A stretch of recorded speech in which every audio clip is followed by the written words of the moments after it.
Player of the Match award to Mustafizur Rahman for his outstanding performance, turned the game on its head.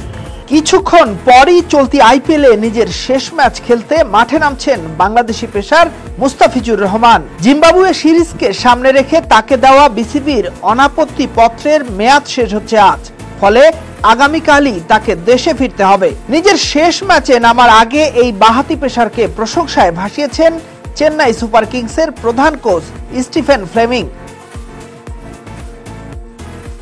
Sunrisers হায়দরাবাদের বিপক্ষে চেন্নাইয়ের সর্বশেষ ম্যাচে জোড়া wicket শিকার করেন ফিজ, সেটাও ম্যাচের একেবারে শেষে গিয়ে। 19তম ওভারে শাহবাজ আহমেদ ও জয়দেব উনাদকাটের উইকেট নিয়ে আবারও সর্বোচ্চ উইকেট সংগ্রাহকের তালিকায় শীর্ষে উঠেছেন আইপিএলে বাংলাদেশের একমাত্র প্রতিনিধি।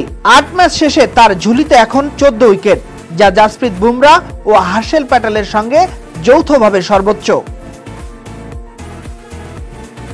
তবে মুস্তাফিজের জন্য ওই ম্যাচটিতে বল করাটা সহজ ছিল না, কারণ দ্বিতীয় ইনিংসে ছিল শিশিরের প্রভাব।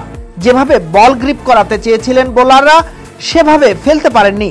এমন পরিস্থিতিতে ডেথ ওভার সহ সব মিলিয়ে ফিজের বোলিংয়ে মুগ্ধ চেন্নাই কোচ ফ্লেমিং।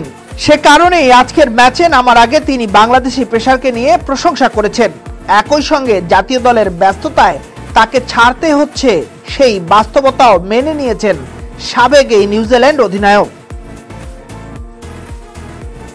টাইগার পেসারকে নিয়ে ফ্লেমিং বলেন, এমন কন্ডিশনে মুস্তাফিজ অসাধারণ করেছে। যদিও এই পরিস্থিতি তার বোলিং এর সঙ্গে খাপ খাচ্ছিল না। এই উইকেটগুলোতে প্রচুর পেস থাকে এবং শিশিরও জমে যায়, তবুও এমন অবস্থায় তার মানিয়ে নেওয়াটা ছিল দুর্দান্ত। আমরা বুঝতে পারছি যে আন্তর্জাতিক দায়িত্বটা সবার আগে। সে আমাদের দলের জন্য দারুণ একটি সংযুক্তি ছিল।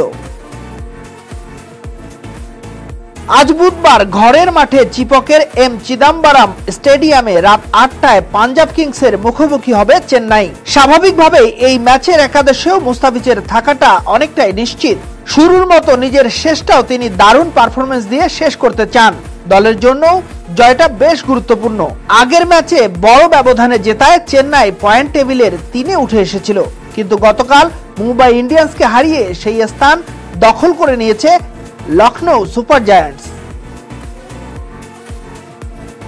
এখন পর্যন্ত চলতি আইপিএলে 9 ম্যাচের 5টিতে জিতেছে চেন্নাই। তাদের পরের অবস্থানে থাকা হায়দরাবাদ ও দিল্লিও জিতেছে সমান সংখ্যক ম্যাচ। ফলে শীর্ষ 4 থেকে ছিটকে যাওয়ার ঝুঁকি এড়াতে ধোনিদের সামনে জয়ের কোনো বিকল্প নেই। আইপিএল এর প্লে অফ খেলতে হলে যে তাদের সেরা 4-এ থাকতেই হবে। ডেস্ক রিপোর্ট, সমকাল।